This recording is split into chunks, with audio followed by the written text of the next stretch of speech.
धर्म स्नेह आत्माओं, भगवान महावीर स्वामी नहीं हैं, उनका संदेशा याद रखना। भगवान महावीर स्वामी नहीं हैं, उनका संदेशा याद रखना। भूल जाना स्वयं को, लेकिन उसे याद रखना। करना है आत्मकल्याण तो जियो और जीने दो का संदेशा याद रखना। करना है आत्मकल्याण तो जियो और जीने दो का संदेशा याद रखना। आप विचार करो, ये संदेशा जियो और जीने दो का भगवान महावीर स्वामी ने दिया। और भगवान महावीर स्वामी के बारे में जब देश के प्रधानमंत्री हमारे मोदी जी बोलते हैं तो लाखों लोग उसका समर्थन करते हो, तो कोई आश्चर्य की बात नहीं है। विचार करना, आज हमारे तीर्थंकर, और ये बात जैन आगम बहुत पहले कह चुका है। जैन आगम ने पहले ही कह दिया कि जो जैन धर्म है वो बड़ा वैज्ञानिक धर्म है। जैन धर्म की एक एक तत्व की चर्चाओं को समझने का प्रयास करो। जैन धर्म की जो भी प्रासंगिक चर्चाएं हैं वो सारी की सारी वैज्ञानिक हैं। और ये बात हमारे मोदी जी ने भी कह दी कि अगर विश्व में शांति होगी तो अहिंसा और अपरिग्रह के माध्यम से ही हो, तो कोई आश्चर्य की बात नहीं होगी। हम नहीं समझ पा रहे कि हम कितनी ऊंचे स्थान पर बैठे हैं। हम अपने आप को छोटा ना समझें। इतना ही विचार करके रखना, जैनों के आचार और विचारों को जन जन का आचार और विचार बनाना है। हमने जैन कुल में जन्म लिया है तो ये सोचकर प्रयास करना कि भगवान महावीर स्वामी के जन्म पर हमें इतना ही संकल्प करना है, इतना ही विचार बनाना है। इनके जो आदर्श हैं, इनके जो विचार हैं, उनका पालन स्वयं भी करना है और जन जन को भी उनका पालन कराने की प्रेरणा देना है। क्योंकि उनके आदर्शों में, उनके विचारों में मिलावट नहीं है। उनके आदर्श और उनके विचार, उनकी चर्चा और उनकी चर्या सब प्योर है। बस इन आदर्शों को हम अपने जीवन में उतारने का प्रयास करें और दूसरों तक पहुंचाने का प्रयास करें। हमारे भगवान महावीर, विचार करना, वो एक ऐसे, वो दार्शनिक नहीं है। दार्शनिक चिंतन कर कर अपनी बात को रखता है। वो दार्शनिक नहीं है, वो दृष्टा है। वो सारी सृष्टि को देखते हैं और देखने के बाद जो होने वाला है उसे ही कहने का प्रयास करते हैं।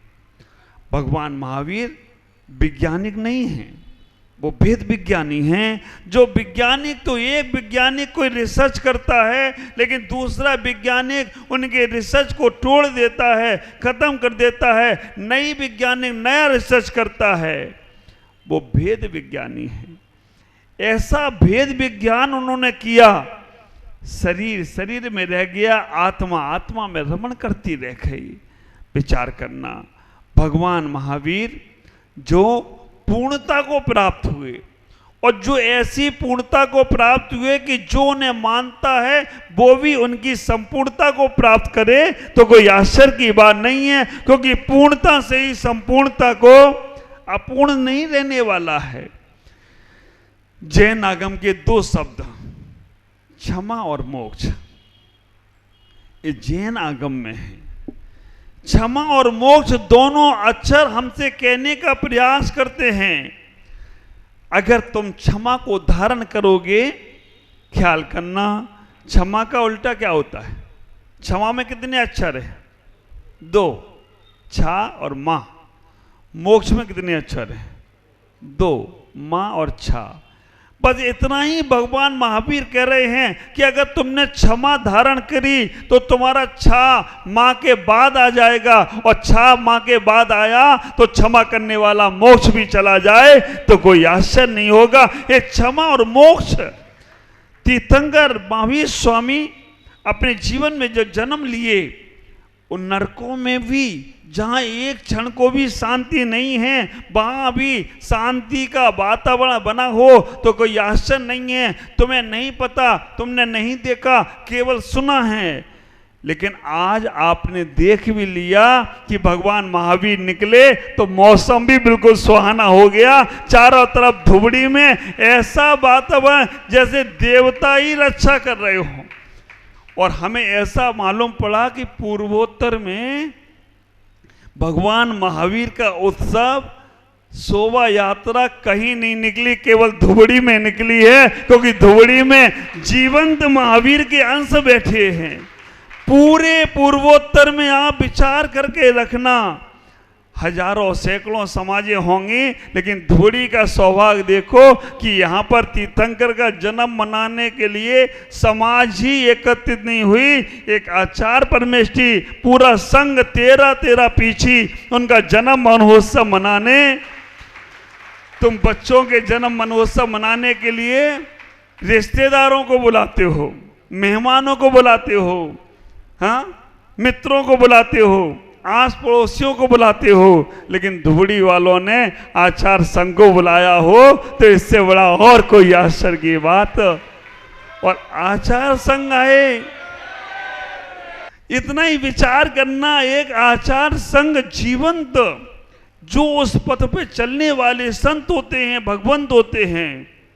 ख्याल करो, उनके आते ही मेघराज ने कहा मैं भी आ रहा हूं महाराज, आप आए हो तो मैं भी आ रहा हूं। और मैं भले ही नहीं गया हूं, लेकिन उन्होंने कुछ बूंदा बांदी करके अपनी उपस्थिति दर्ज कराई हो तो इसमें कोई आश्चर्य नहीं होगा। पता नहीं, लेकिन आसपास देखना, आप आसपास देखना, ऐसा माहौल नहीं होगा। जब भगवान का जन्म होता है 6 ऋतुओं का मौसम एक साथ हो जाता है, सब कुछ अपने आप घटित होता है। ख्याल करो, तीर्थंकर भगवान महावीर स्वामी और आदिनाथ दोनों का जन्म इसी महीने में हुआ है, चैत के महीने में हुआ है। और जब मैं आया था तो भगवान राम की नवमी लेके आया, नवमी को उनका जन्म हुआ है। आदिनाथ से महावीर तक चैत के महीने में जन्मते हैं। विचार करना, आदिनाथ का चैत की नवमी को जन्म होता है, भगवान महावीर स्वामी का चैत सुदी 13 को जन्म होता है। दोनों में अंतर नहीं है, 15 दिन का ही अंतर, नवमी और 13 को जन्म होता है आदिनाथ और महावीर। आप विचार करो, हिंदू संप्रदाय में अगर देखें तो राम का जन्म नवमी को होता है, क्योंकि आदिनाथ ने भी मर्यादा का पालन किया और भगवान राम ने भी मर्यादा का पालन किया। हिंदू संप्रदाय में देखें तो हनुमान का जन्म भी चैत के महीने में होता है, हनुमान का जन्म भी चैत के महीने में और राम का जन्म भी चैत के महीने में। कहना क्या चाहते हैं? और आप विचार करना, आम कौन से महीने में आता है? आम कौन से महीने में आता है? आम का जन्म भी चैत के महीने में। आप ख्याल करके रखना, आम फलों का राजा क्या? आम। हमारे तीर्थंकरों के राजा कौन से? आदिनाथ। आप विचार करना, आदिनाथ का आ और महावीर का मां दोनों मिला दें तो क्या बनता है? आप विचार करके रखना, आदिनाथ का आ और महावीर का मां मिला दें तो आम बन जाता है। जब वो आम कहता है हमारे राजाओं का जन्म हुआ है तो हम भी चैत के महीने में ही जन्म लेंगे, क्योंकि चैत के महीने में आदिनाथ और महावीर का जन्म हुआ तो आम का भी जन्म हुआ। रा से क्या बनता है? ऋषभनाथ। और हनुमान को महावीर बोलते हैं, हनुमान को भी महावीर बोलते हैं। तो ऋषभनाथ का रा और महावीर हनुमान को भी मां। तो आप विचार करना, राम में भी ऋषभनाथ हैं और महावीर भी अगर विराजमान हो तो कोई आश्चर्य की बात। दोनों के जन्म चैत के महीने में। मैं तो कहूँगा, राम राम कहो या आम आम कहो, आदिनाथ से महावीर को नमस्कार हो जाए तो कोई आश्चर्य नहीं होगा, क्योंकि आम में भी हमारे 24 तीर्थंकर विराजमान हैं, फलों का राजा है। ख्याल करना, तीर्थंकर आदिनाथ और तीर्थंकर महावीर को देखो, उन दोनों की दृष्टि को देखना, उन दोनों ने कैसा तालमेल बैठाला है। अगर उनके आदर्शों को सुनेंगे, उनके विचारों को सुनोगे तो कोई अंतर नहीं होगा, उनके संदेशों में कोई अंतर नहीं है, लेकिन उनकी जीवन शैली में बहुत बड़ा अंतर है। आदिनाथ भगवान तीसरे काल में जन्मे और तीसरे काल में ही मोक्ष चले गए। भगवान महावीर स्वामी चौथे काल में जन्मे और चौथे काल में मोक्ष गए। तीर्थंकर आदिनाथ तीर्थंकर बनने का मार्ग प्रारंभ करते हैं, भगवान महावीर तीर्थंकर बनने का मार्ग बंद कर देते हैं। अब हमारे बाद कोई तीर्थंकर नहीं बनेगा। आप विचार करके रखना, तीर्थंकर आदिनाथ और महावीर को देखो। आदिनाथ कहते हैं कि मोक्ष जाना है तो कैलाश पर्वत में आना पड़ेगा, लेकिन महावीर कहते हैं कि पंचम काल में घुटनों में दर्द हो जाएगा, कमर में दर्द हो जाएगा, कोई चल नहीं पाएगा। तो वो कहते हैं कि अगर तुम्हारे घुटनों में दर्द हो जाए, कमर में दर्द हो जाए, तो पावापुरी के सरोवर में आ जाना, वहां से भी मोक्ष हो जाए तो कोई आश्चर्य की बात नहीं है। उन्हें सारी स्थिति मालूम थी। आदिनाथ ने कहा मोक्ष के लिए ऊपर आना पड़ेगा, लेकिन महावीर ने कहा कि नहीं, अगर पावापुरी के उद्यान में भी आ गए तो वहां से भी मोक्ष होगा। तीर्थंकर आदिनाथ इनने नर के उद्धार की बात करी। राजा श्रीयांश से पहला हार लिया, उन्होंने कहा कि नर का उद्धार होना चाहिए, लेकिन महावीर ने नारी के उद्धार की बात करी। महावीर चंदनवाला के तल में पहुंच गए हों तो कोई आश्चर्य की बात नहीं है। एक नर के उद्धार की बात करते हैं, एक नारी के उद्धार की बात करते हैं, एक तीसरे काल में जन्मते हैं, एक चौथे काल में जन्मते हैं। ख्याल करो, तीर्थंकर आदिनाथ कहते हैं संसार में तुम्हें उम्र हो जाएगी, ख्याल करना, बुढ़ापा आ जाए तो भी तुम त्यागी वृत्ति बन सकते हो। 83 लाख पूर्व की आयु व्यतीत करने के बाद, 84 लाख पूर्व की आयु थी उनकी। आदिनाथ भगवान की 84 लाख पूर्व की आयु थी। 83 लाख पूर्व की आयु व्यतीत होने के बाद उनका संन्यास हुआ उनके जन्म दिवस पर। तो वो कहते हैं कि अगर तुम पूरी उम्र निकल जाए तुम्हारी तो चिंता नहीं करना, अंतिम समय भी तुम सन्यासी होते हो। लेकिन भगवान महावीर कहते हैं नहीं, बुढ़ापे का इंतजार मत करना, पता नहीं क्या हो जाए। वो 30 वर्ष की उम्र में भी बैरागी हो जाते हो तो कोई आश्चर्य नहीं है।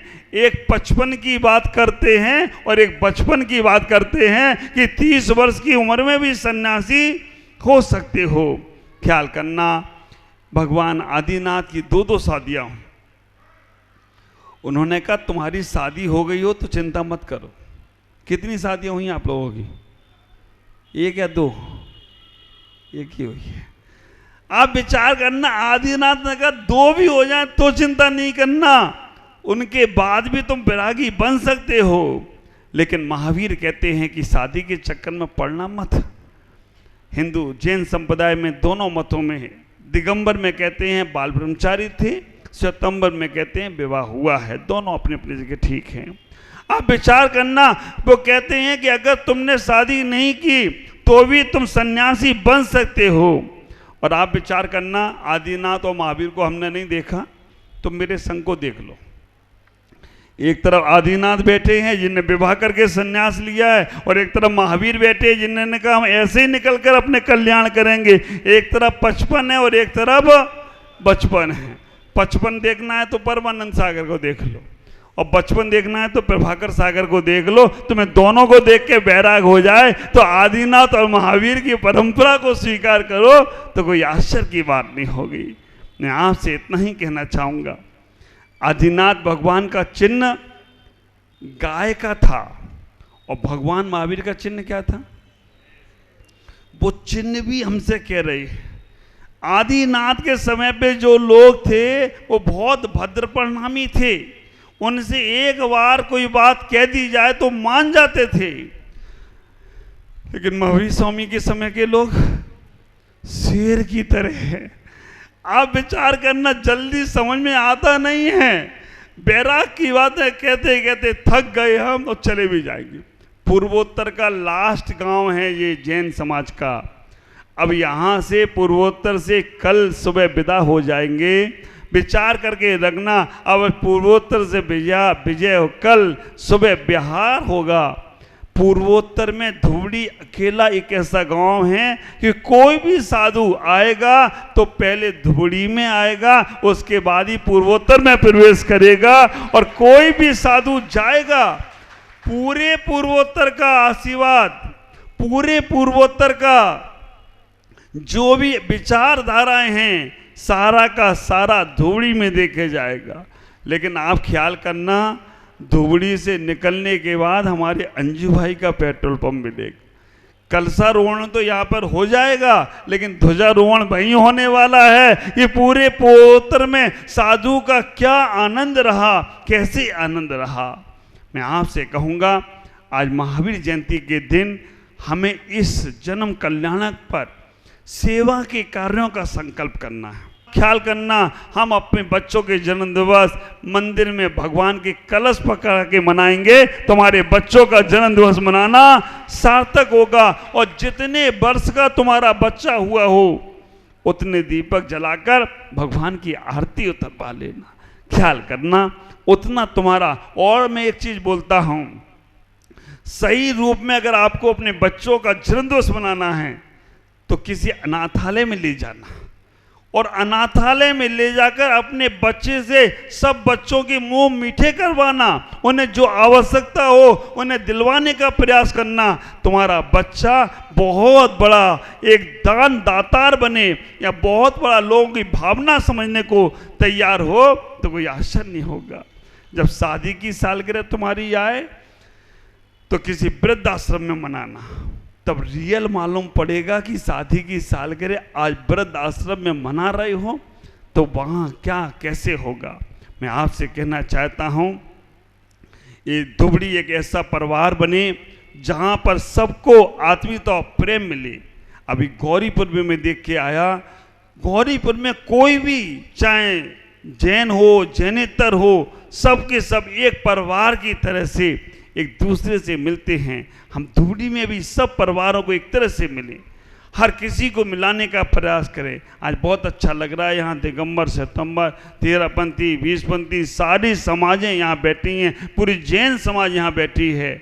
मेरा यही भाव है कि हम ये महावीर का जन्म महोत्सव आज जैनों में मना रहे हैं, कल हम जन जन में मनाने का प्रयास करें। जहाँ जहाँ से भी लोग आते हैं उनके मुंह मीठे करने का प्रयास करें। अब यहाँ व्यवस्था है कि नहीं मालूम नहीं तो बाहर शरबत की व्यवस्था रहती है। जो लोग भी आने जाने वाले होते हैं उन्हें शरबत पिलाते हैं, उन्हें कोई खिचड़ी खिलाते हैं, कोई उन्हें कुछ और बांटते हैं। रास्ते में बड़ी दुकानें बड़े इस प्रकार से लगाने का प्रयास करते हैं। आप अपने जीवन में महावीर के जन्म महोत्सव को अच्छे से मनाने का प्रयास करें। हम अपनी सेवाओं कार्यों को आगे से आगे बढ़ाने का प्रयास करें, तभी हमारे जीवन की सार्थकता होगी। आज इतना ही कहूँगा। भगवान महावीर स्वामी के जन्म महोत्सव की खुशियाँ हमारी तुम्हारे साथ हैं। भगवान महावीर स्वामी के जन्म महोत्सव की खुशियाँ हमारी तुम्हारे साथ हैं। खुशियाँ तुम्हारा स्वागत करे क्योंकि तुम सब पर तुम्हारे गुरु का हाथ है। खुशियाँ तुम्हारा स्वागत करे क्योंकि तुम सब पर तुम्हारे गुरु का हाथ है। शेष चर्चा कल करेंगे। आज इतना ही। आप सबका जीवन कल रास्ते में करेंगे, कल चर्चा हम वहीं करेंगे। आज इतना ही। ओम नमः। जय गुरुदेव।